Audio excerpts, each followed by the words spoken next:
আমরা ওই দৃশ্য দেখতে চাই যে মোহামেডান ক্লাব আর আবাহনীর খেলা ন্যাশনাল ফুটবল স্টেডিয়ামে হচ্ছে, আর বাইরে মারামারি করছি আমরা।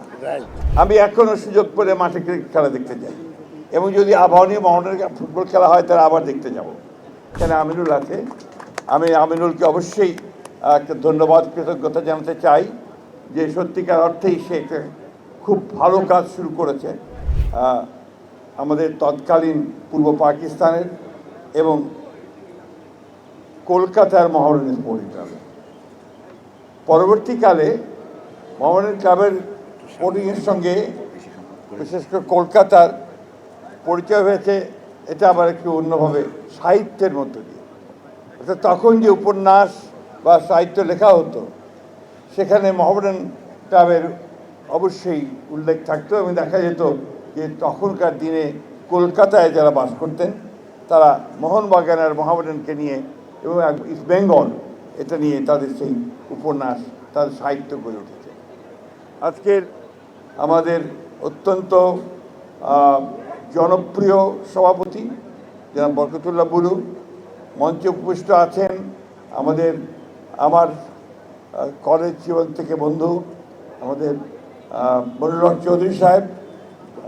সকলের নাম বলতে গেলে অনেক নাম বলতে হবে, আমি শুধু বলতে চাই এই মোহামেডান ক্লাবের যারা শরীর, যারা ভালোবাসেন মোহামেডান ক্লাবকে, এবং পরিচালকবৃন্দ, কর্মকর্তাবৃন্দ এবং আমাদের মোহামেডান ক্লাবের সাবেক খেলোয়াড় এবং সদস্যবৃন্দ, আসসালামু আলাইকুম। আজকে একটা জিনিস প্রমাণিত হয়েছে যে যারা খেলাধুলা করে তারা জনগণের কাছে প্রিয় মানুষ। কারণ প্রমাণিত হয়েছে যে আজকে দেখবেন এখানে যারা এমপি মন্ত্রী হয়েছেন এরা সবই কিন্তু মোহামেডান ক্লাবের সঙ্গে জড়িত। দ্যাট মিনস এরা জনপ্রিয় মানুষ, এটা কিন্তু সার্বজনীন। আজকে এই যে নিয়াজ বসে আছেন আমাদের সামনে, ওর বাবা ছিলেন আমাদের শিক্ষক। রকিবুল হাসান তো আছেই, আমাদের রৌফলের ছোট ভাই। হ্যাঁ, ছোট না, রৌফলের ছোট ভাই তো। হ্যাঁ, রৌফল ছিল আমাদের এক ক্লাস জুনিয়র কন্টেম্পোরারি। বাট এটা একটা আলাদা জগৎ। এই জগতে যখন আসি তখন মনে হয় আই এম এট হোম, কারণ আমি নিজে মাঠে থাকতাম। অবশ্য আমি একেবারে মফস্বলের মানুষ, আপনাদের মতো এই ঢাকা মহানগরের মানুষ ছিলাম না। নান্নু সাহেবের খেলা দেখে খুব ভালো লাগতো, মনে হতো যে সত্যিকার অর্থেই নান্নু কেবল ভালো খেলছে। ক্রিকেটের সঙ্গে বেশি জড়িত ছিলাম, একসময় ক্রিকেট কন্ট্রোল বোর্ডের মেম্বারও ছিলাম। কথা বাড়াতে চাই না, আমি শুধু বলতে চাই যে আমরা আজকে অত্যন্ত সৌভাগ্যবান যে আজকে আমাদের প্রধানমন্ত্রী জনাব তারেক রহমান তিনি বাংলাদেশে নামার সঙ্গে সঙ্গেই একটা কথা বলেছিলেন লোকের আক্রমণের সামনে, যে আই হ্যাভ এ প্ল্যান। এই প্ল্যানটি তিনি কার্যকর করা শুরু করেছেন। এবং গতকাল এখানে আমিনুল আছে, আমি আমিনুলকে অবশ্যই একটা ধন্যবাদ, কৃতজ্ঞতা জানাতে চাই যে সত্যিকার অর্থেই সে একটা খুব ভালো কাজ শুরু করেছে। আমি খুব আশাবাদী যে তার নেতৃত্বে ক্রীড়াঙ্গন অনেক দূরে এগিয়ে যাবে। তারেক রহমান সাহেব এই খেলাটাকে তিনি একেবারে গ্রামের মধ্যে, মানুষের মধ্যে নিয়ে যাওয়ার জন্য কাজ শুরু করেছেন। শুধু তাই নয়, এই খেলা যারা খেলোয়াড় তারা যেন পেশাজীবী হয়ে ওঠে খেলাকে নিয়ে, সেটাও তার মাথার মধ্যে রয়েছে, এবং সেই লক্ষ্যেও তিনি কাজ শুরু করেছেন। কালকে ভাতা দেওয়া হয়েছে বা সম্মান করা হয়েছে, এটা বড় কথা নয়। বড় কথা হচ্ছে যে ভবিষ্যতে যারা খেলবে তারা যেন খেলাকে পেশা হিসাবে নিতে পারে, এই কাজটি তিনি শুরু করেছেন, যেটা আমি মনে করি যে বাংলাদেশের ক্রীড়াঙ্গনে নিঃসন্দেহে একটা নতুন চিন্তা, নতুন ভাবনা এবং সামনের দিকে নিয়ে যায়। প্রিয় ভাইয়েরা, আমরা খেলাধুলাকে আমাদের অন্তরে ধারণ করি। আমি এখনও সুযোগ পেলে মাঠে ক্রিকেট খেলা দেখতে যাই, এবং যদি আবাহনী মোহামেডানের ফুটবল খেলা হয় তাহলে আবার দেখতে যাব। কারণ এগুলো আমাদের প্যাশন। আমরা ছোট থেকে গড়ে উঠেছি এই ধরনের আপনার আনন্দ উপভোগ করার মধ্যে দিয়ে। আমরা সবসময় মনে করেছি এখানে কোনো রাজনীতি থাকবে না, এখানে রাজনীতির কারণে কোনো মেধাবী ক্রীড়াবিদ বাদ পড়বে দল থেকে বা জাতীয় দল থেকে, এটা সবচেয়ে কষ্টের কারণ হয়ে দাঁড়ায়।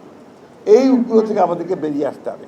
আমি আমাদের অত্যন্ত তরুণ ক্রীড়ামন্ত্রী, যিনি নিজে অত্যন্ত একজন দক্ষ, যোগ্য এবং বরেণ্য ফুটবলার ছিলেন, জাতিকে প্রতিনিধিত্ব করেছেন, তাকে অনুরোধ করব যে এই বিষয়টার দিকে লক্ষ্য রেখে রাজনীতিকে মুক্ত করে ক্রীড়াঙ্গনকে যদি আমরা সামনে নিতে পারি তাহলে নিশ্চয়ই আমরা সফল হব। আর আমাদের বর্তমান প্রধানমন্ত্রী জনাব তারেক রহমান সেইটাই চান, সেটাই তিনি কালকে বলেছেন।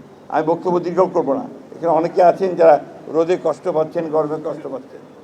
আমি নিজেকে সৌভাগ্যবান মনে করছি যে এই ইতিহাস খ্যাত এই ক্লাব, একেবারে সেই ব্রিটিশ পিরিয়ড থেকে এই ক্লাব চলছে, 90 বছর বলেছে একজন, সেই ক্লাবের একজন সমর্থক হিসেবে আপনাদের সামনে এসে আমি দুটো কথা বলতে পারছি, এটা আমার চরম সৌভাগ্য। আমরা একটা অন্ধকার থেকে বেরিয়ে এসেছি, একটা অন্ধকার সময় থেকে বেরিয়ে এসেছি, যে কথা নিয়াজ মুর্শেদ বলছিল।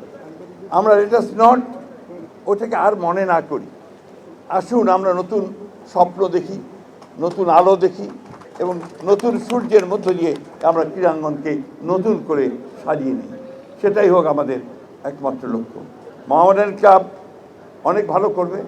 মোহামেডান ক্লাবের মধ্যে এখন যারা এসছেন তারা বেশিরভাগই তরুণ, এবং আমি মনে করি তাদের নেতৃত্বে মোহামেডান ক্লাব সামনের দিকে এগিয়ে যাবে। তো একই সঙ্গে আজকে যেমন এখানে অঞ্জনবাবু এসছেন, আমাদের অন্যান্য ক্লাবগুলো তারাও ইকুয়ালি স্ট্রং হবে। অর্থাৎ খেলার মাঠে আমরা প্রতিযোগিতা দেখতে চাই, সুস্থ প্রতিযোগিতা দেখতে পাই। আমরা ওই দৃশ্য দেখতে চাই যে মোহামেডান ক্লাব আর আবাহনীর খেলা ন্যাশনাল ফুটবল স্টেডিয়ামে হচ্ছে, আর বাইরে মারামারি করছি আমরা, ঠিক না? এই দেশটা আবার দেখতে চাই। আপনাদেরকে সকলকে অশেষ ধন্যবাদ আমাদেরকে আমন্ত্রণ জানানোর জন্যে, আমাকে বিশেষ করে ধন্যবাদ আমাদের সকলকে।